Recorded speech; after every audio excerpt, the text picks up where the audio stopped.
Hello there, very good evening and welcome to your Primetime News Bulletin. I'm Shane Silva. I'm Stephanie Lazarus. Before we go into your stories in detail, let's start off with a look at tonight's headlines.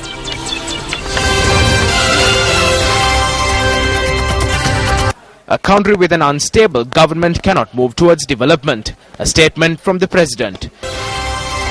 MOU between common opposition candidate and several opposition political parties signed.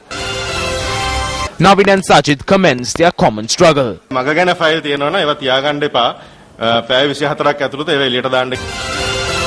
Western Provincial Council sitting adjourned due to the lack of quorum.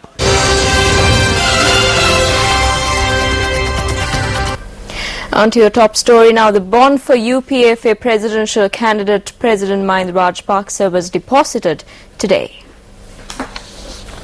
The bond was deposited on behalf of President Mahinda Rajapaksa by UPFA General Secretary Minister Susil Premajayanta today at the Election Secretariat.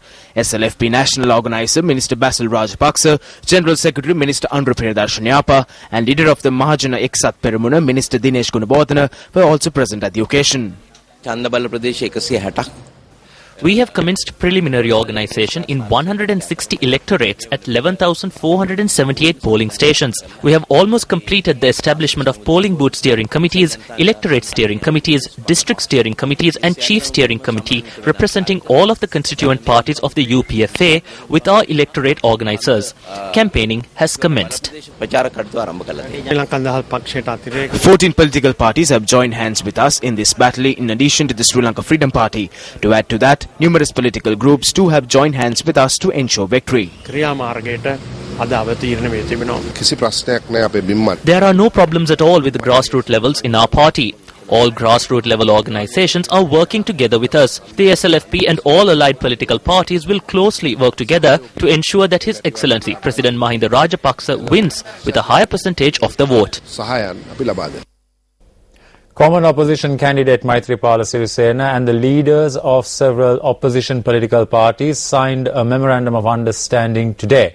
The signing of the MOU was held at the Open Air Theatre at the Vihara Mahadevi Park in Colombo. Prior to the signing of the MOU this morning, religious observances were held near the statue of Lord Buddha at the Vihara Mahadevi Park. Subsequently, the group including common candidate Maithripala Sirisena arrived at the Open Air Theatre where the signing took place. The MOU makes 4 pledges. Primary among these is the pledge to abolish the executive presidency within 100 days of assuming office and the establishment of a parliamentary system that is accountable to the people. The pledges also include the rescinding of the 18th Amendment to the Constitution and the strengthening of commissions essential for democratic governance. The leaders also agreed to abolish the preferential voting system and to revise public and private sector wages in line with the cost of living.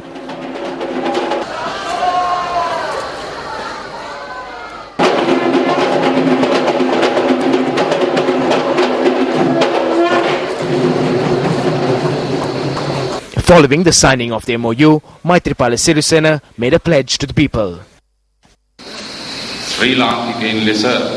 This is my pledge to the people to establish a fair and democratic system of governance that serves the people. While I thank you all for the trust you have placed in me by selecting me to pilot the effort to establish a model democracy where social justice reigns supreme in our motherland Sri Lanka once again, so that we can overcome the grave challenges that we are facing as Sri Lankans and move forward as one citizenry, casting aside all divisions. I pledge that I will not fail the trust that you have placed in me.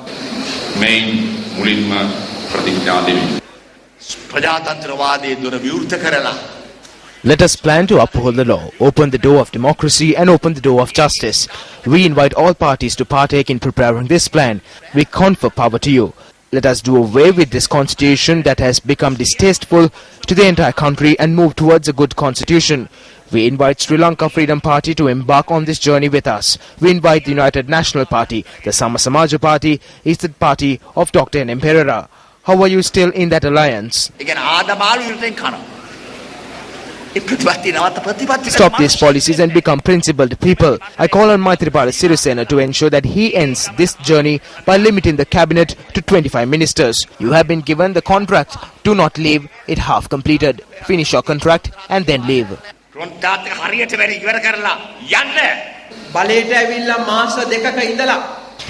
Throughout my life, I worked to abolish the executive presidency, establish the two-part constitution and to guarantee the rights of minorities within 2 months of coming into power.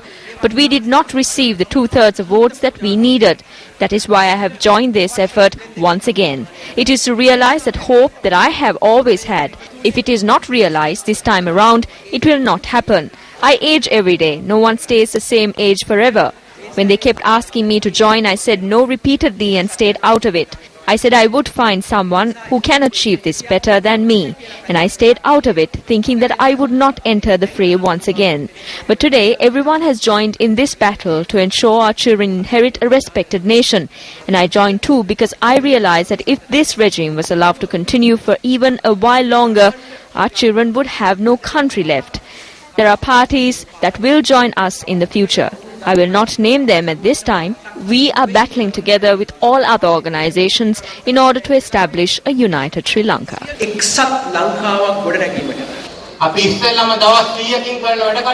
Within 100 days, we will abolish the executive presidency and appoint an independent elections commission, an independent police commission, an independent public service commission, an independent judicial commission, and an independent bribery and corruption commission, and other independent commissions. We will not stop there. Following a parliamentary election, we will introduce a new constitution. Following the parliamentary election, let us all get together and govern the nation for 2 years at least.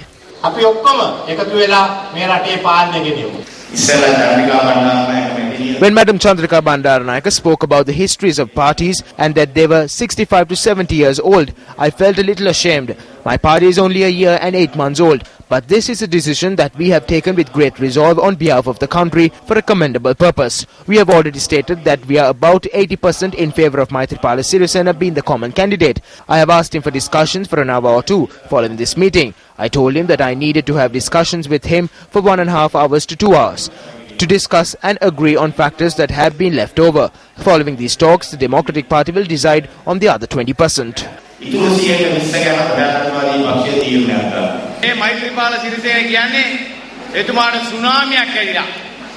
Maithripala Sirisena has become like a tsunami to him. I must state that we will establish a Maithripalana.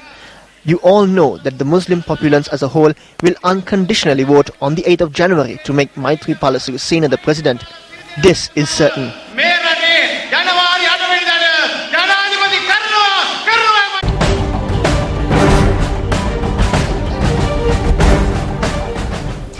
President Mahinda Rajapaksa says that everyone must come together to protect the stability of the country in order to build the nation. He made this statement at an event held at Temple Trees. An event was held at Temple Trees today to pay gratitude to members of mediation boards who have been in service for a long period of time. The event was held under the auspices of President Mahinda Rajapaksa. We did not wage war against any race. There should be no room to create instability within the nation. We should remember that if there is instability in the country, then this will hinder the development of the nation. If a stable building is erected within the nation, then it is our responsibility to take this stability forward. Western nations may use us as puppets, but one should remember that they will not be able to subjugate our country.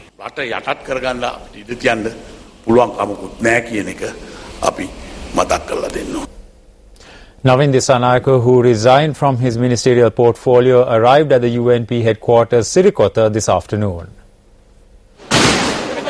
Navin Dissanayake was extended a warm welcome upon his arrival at the UNP headquarters Sirikota.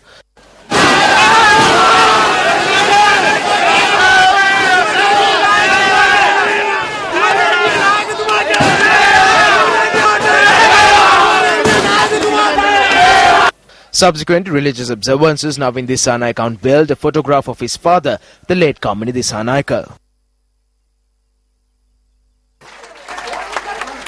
රජයේ අමාත්‍යවරයෙක් වශයෙන් I let go of all the positions I held as a minister and I expect to work for the agenda of the common candidate Maithripala Sirisena. We require a motherland with a clean slate. We need to wipe out the family corruption system completely. We need to establish a democratic society that is devoid of thievery. Navin Dissanayake will be committed towards this. This is what I want to make clear to you. If the Tamil estate leaders are receiving resources, I said that Minister C.B. Ratnayaka and I should also receive the same resources. However, we were not treated equally for the past 4 years. If Navin Dissanayake cannot be treated in a proper manner and cannot be provided with positions, that is not an issue. Provide those resources to Minister C.B. Ratnayaka. That did not happen. The campaign for posters, cutouts and cardboards are in a higher position than the election campaign of the president.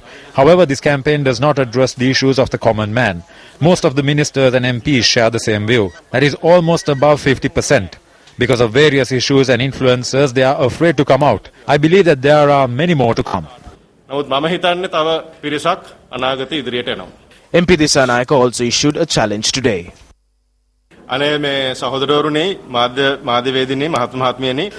and members of the media, I am not sure what files they have on me. But, Your Excellency the President, if you have any files on me, do not keep them hidden. I wish to tell him to reveal them within 24 hours. The moment when the sons of the late UMP leaders Ranasinghe Premadas and Gamini Dissanayake were seen together caught the attention of all. Deputy leader of the UMP Sajith Premadas extended a warm welcome to Navin Dissanayake. In my political career as a UNP member, it was Gamini Dissanayake that first gave me the position of an organizer. As the deputy leader of the United National Party, I am pleased to join hands with the son of Gamini Dissanayake to create a historical development era in the country and an era where the plates of every citizen will not go empty. Both our fathers rendered an immense service to the public. However, there was a time where Premadas and Dissanayake were not able to render that service together. We hope to learn from the past and work for the people and render a public service without using our personal differences as a shield.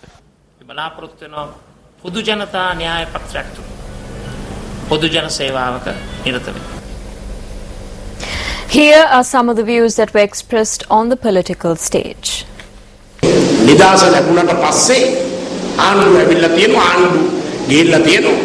After our country attained independence, governments have come and governments have gone.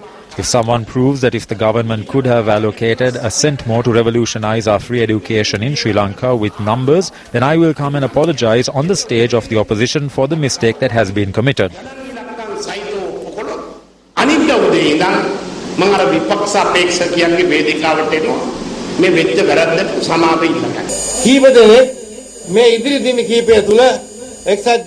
A few people have come together to render their support not to the UMP but to the common opposition candidate. According to Maithripala and other sources, the number stands at 25 and is continuing to increase. There is another party who are in the government who will not join the alliance but who are prepared to support the common opposition candidate secretly. There are unbelievable things happening. When we wake up, there is one incident. When we sleep, there is another incident. Which side are we heading towards?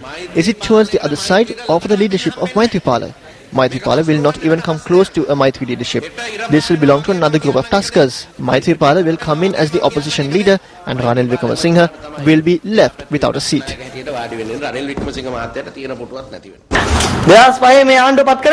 This government was appointed in 2005 in order to win the war. In 2010 they were appointed trusting that they will build our nation. Now you can see that 18,000 rupees is being spent to build a centimetre of road. In certain places it costs 40,000 rupees. Whose is this money? We are indebted to China and our children have become debtors.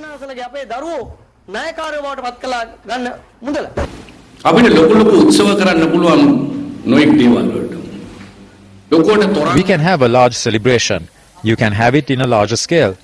You can put up cutouts and posters. But while we are doing this, we must think if we are bringing joy to people's hearts. We have to think of trying to curb corruption and violence.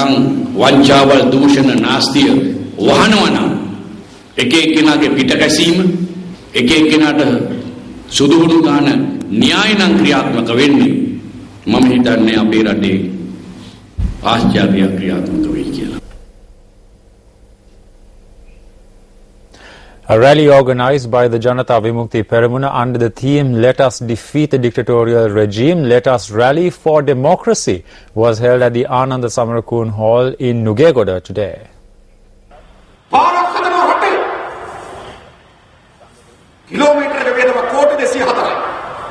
What is the cost of a road? It is more than 2 billion rupees per kilometer. If that money was actually spent, a road stretching 75 kilometers could have been built.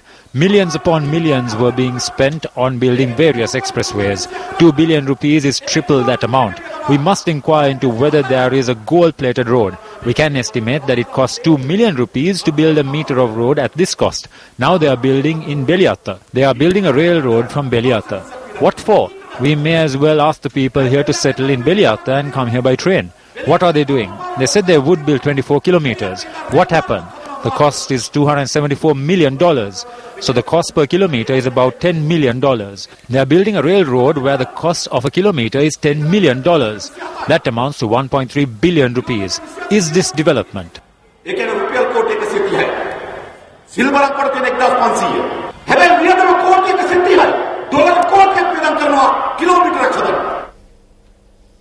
Speaking further, Anurukumara Dissanayake expressed these views. There are two camps in the election now. One is the camp centered around President Rajapaksa. The other is the one centered around Maithripala Sirisena. What is Rajapaksa's camp like now? It is like the Rajapaksa shop.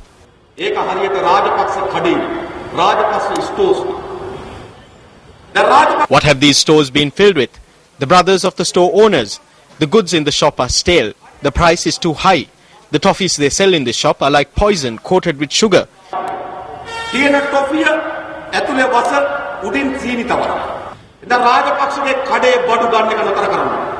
We must stop buying goods at the Rajapaksa shop.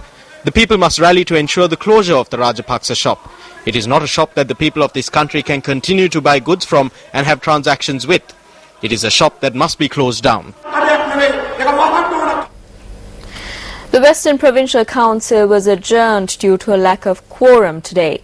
The adjournment took place during the 2015 budget debate. All we request for is a normal circular like the one that was tabled around this time last year at the council. We know what the General Secretary of the SLFP said when he came outside. Let me remind you all, this is what Maithripala Sirisena said with a smile on his face. He quipped about a system that is governed by one family which conducts elections and functions with corruption, which had an adverse effect on me and have an adverse effect on the people. A tremendous force is operating to push the country into another era of divisions, to divide the country into two and to destabilize the country in terms of politics. We know that political stability, which leads to the expansion of tourism and other industries, bring in a massive amount of revenue to the Western province.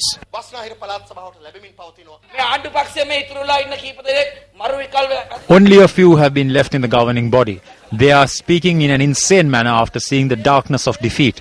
That is why we would like to say that shadows of darkness will keep increasing day by day. We would like to clearly state that you will not sleep as we draw closer to the 7th of January after 35 days.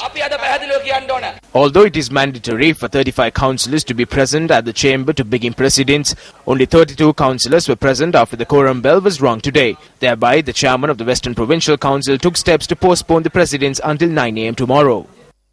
I told the chief whips of both sides this morning to be prepared for the debate given that we have a good quorum present, but the chief whips were not present. That is regrettable. I am hoping for tomorrow morning. I have been functioning within the Provincial Council for 20 years, but I have never experienced adjournment at a time when a public debate was about to be taken up.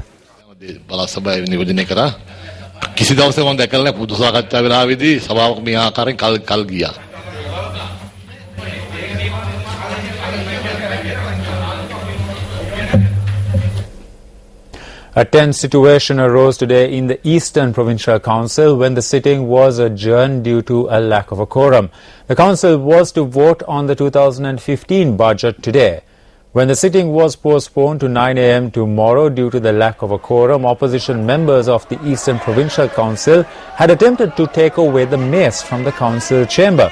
The sitting was adjourned to tomorrow morning by the Eastern Provincial Council Chairman Aryapati Galapati. Sri Lanka Muslim Congress members of the Eastern Provincial Council and members of the Ahila Ilangai Makkal Congress did not attend the sitting today. Opposition councillors staged a walkout from the council.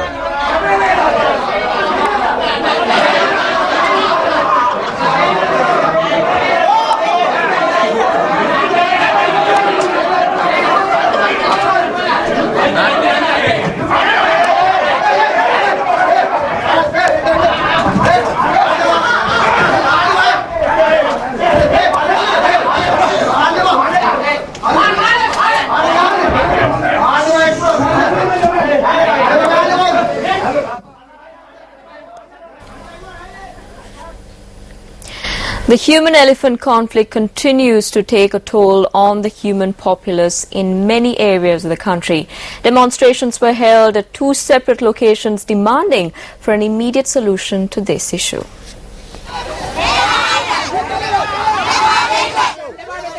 Locals blocked the Anuradhapura-Padiniya main road in Murugoda this evening, demanding an immediate solution to the elephant menace.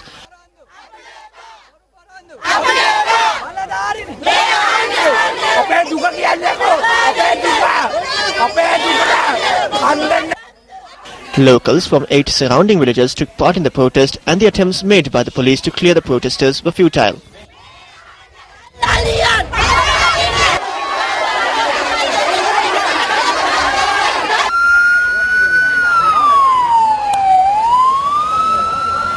Elephants stray into our villages. Whenever we make inquiries, they say that the electric fence will be set up. It costs around 1 million to 1.5 million rupees. It's been months. These are never revealed and the details are concealed. The fence is not set up. We volunteered to clear the bush, but still there is no fence to protect us. These officials are simply those who sit in their seats and receive their pay.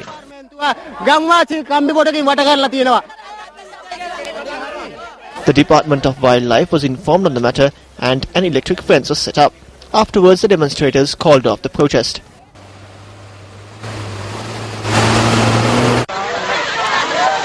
Meanwhile, a demonstration with the participation of the locals from the Kaluvilla and Kasikote villages took place today, obstructing the Kurunagala-Anuradhapura main road. This demonstration also sought an immediate solution for the human-elephant conflict. Our correspondent said that the protesters obstructed the road for around 1 hour in Ambanpula and Kaluvilla-Patana. The police and the divisional secretary of Ambanpula arrived at the location and promised to establish an electric fence within 20 days, which resulted in the protesters calling off their protest.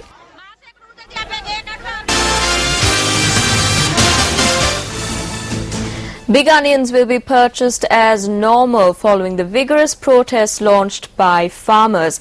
Thereby, big onions will be purchased for a stipulated price of 90 rupees per kilogram via Lanka Sapasa. The farmers of Dambulla who harvest big onions demanded that imports of big onions be limited and a certified price be granted for their produce. Thereby, the stipulated price for big onions, which was at 60 rupees per kilogram, was increased to 90 rupees per kilogram. Given that the big onion produce hadn't sold even after the price was revised, the farmers staged another protest last Saturday, charging that a proper system must be introduced to purchase the produce. The purchasing of big onions from farmers is taking place at present at the Palavehera and Kandalama paddy storage facilities, which come under the purview of the Paddy Marketing Board, and at the Agrarian Services Centre in Galewala. The farmers who were at the Palavehera Centre requested the government to provide them with a proper system to purchase the produce with ease in the upcoming season. An event was held to mark the 6th anniversary of the Sri Lanka Human Rights Organization and the Sri Lanka Foundation Institute yesterday. Certificates and awards were presented at the event recognizing contributions from various sectors. Awards and certificates were also presented to journalists in recognition of their service and sacrifice. Sirsa TV program manager Tanuja Jawardana received a gold award at the event.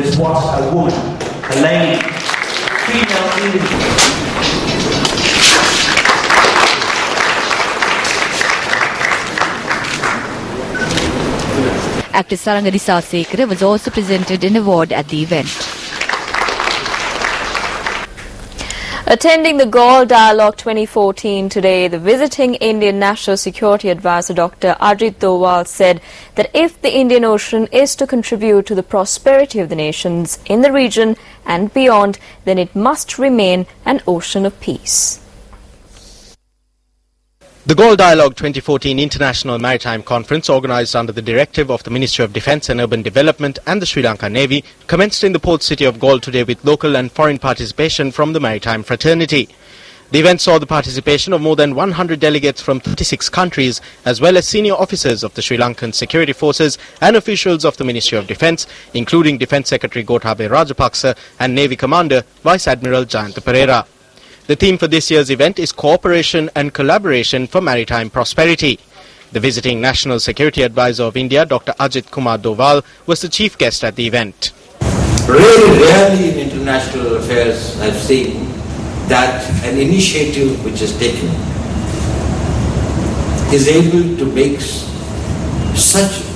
achieve such great heights and take such big strides as this Galle Dialogue. But if the Indian Ocean and the Indian Ocean, the region, has got to really contribute to the prosperity of the neutral countries here, to the prosperity and the economic betterment of the countries much beyond the Indian Ocean region and the states, to the global trade, to the free link of other things, it is necessary that it remains the ocean of peace. The 84th commemoration of the late Sir Ponnambalam Ramanathan was held yesterday at the office of the Presidential Secretariat. Floral tributes were placed at the statue of the late Sir Ponnambalam Ramanathan, who is also considered as a powerful political character during the British rule in the country.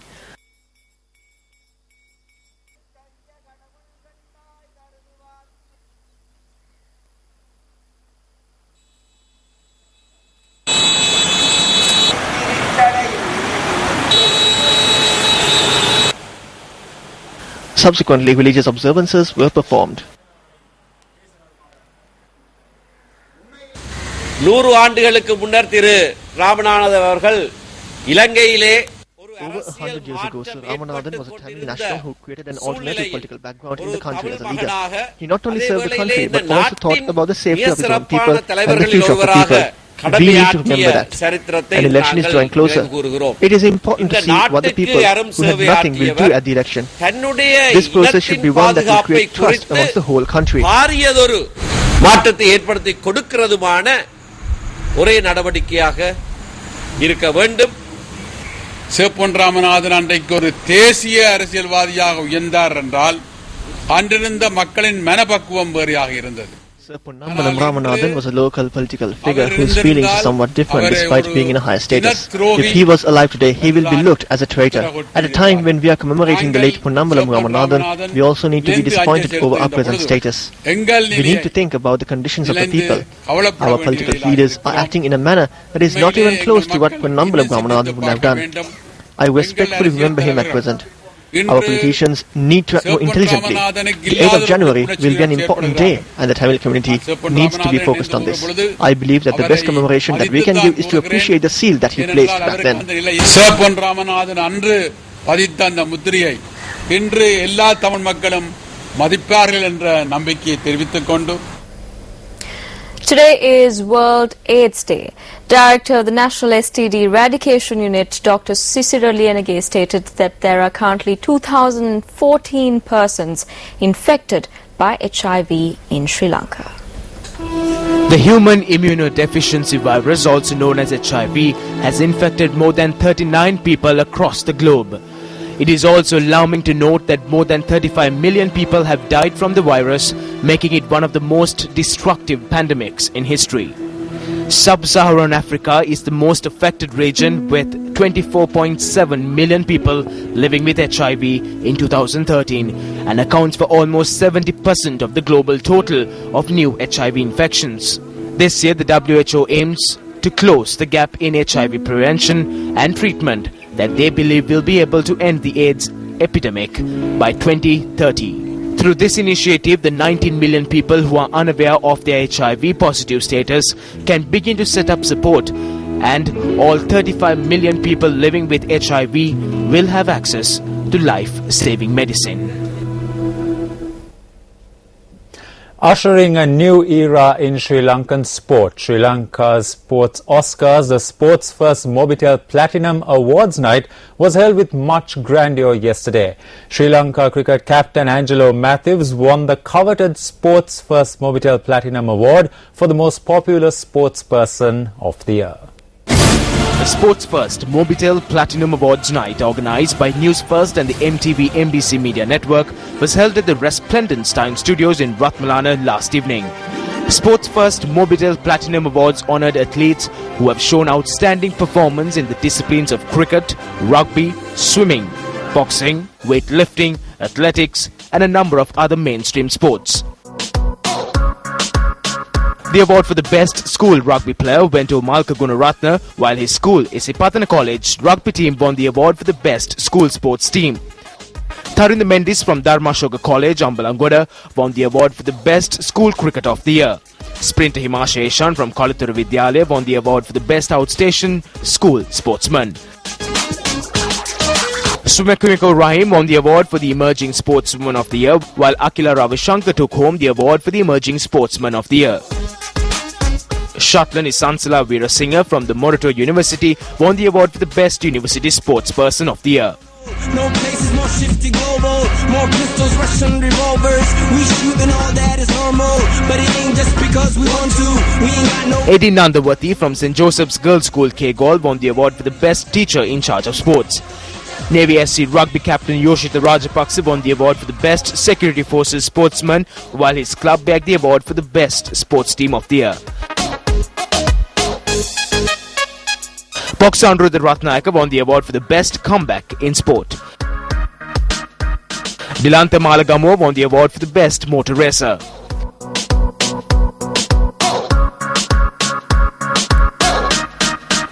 Badminton coach Srimala Ponso won the Platinum Award for the Coach of the Year. Michiko Rahim of Asian International School won the award for the Best School Sportswoman of the Year. Paralympic medalist Pradeep Sanjay won the award for the Best Para-Athlete of the Year. Weightlifter Shashika Ekanayaka from Malideva College, Kurunagala won the award for the Best School Sportsman. Athlete Chandrika Subhashini won the award for the Best Sportswoman. Weightlifter Indika Dissanayaka won the award for the Best Sportsman of the Year. Sri Lanka's 1996 World Cup winning captain Arjuna Ranatunga won the Lifetime Achievement Award.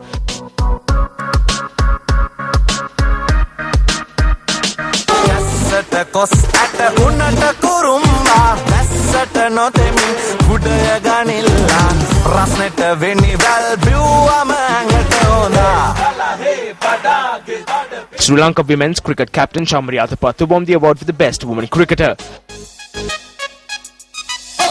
Sri Lanka cricket captain Angelo Matthews won the award for the Best Cricket of the Year. The most popular sportsman of the year was selected by sports fans through an SMS poll. The nominees for the award were Maharaja Bodhana, Lasit Malinga, Angelo Matthews, T.M. Dilshan, Kumar Sangakkara and Manju Anyarachi. Angelo Matthews won the award for the most popular sportsperson of the year, having received the highest number of votes.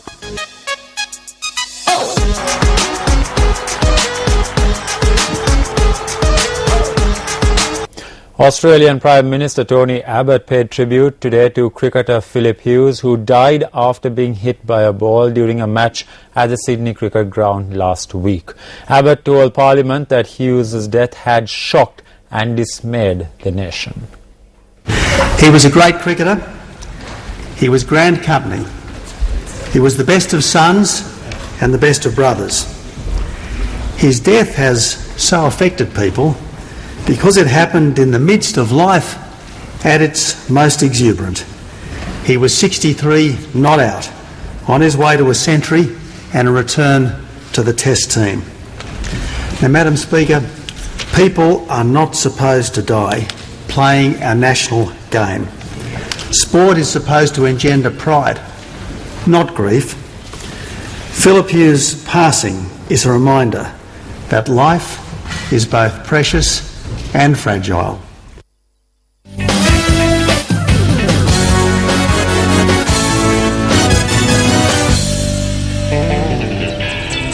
Well, that's a wrap up. Primetime News at 9. It was an absolute pleasure having you with us. I'm Stephanie Lazarus. And I'm Shane Silva. Take care and good night.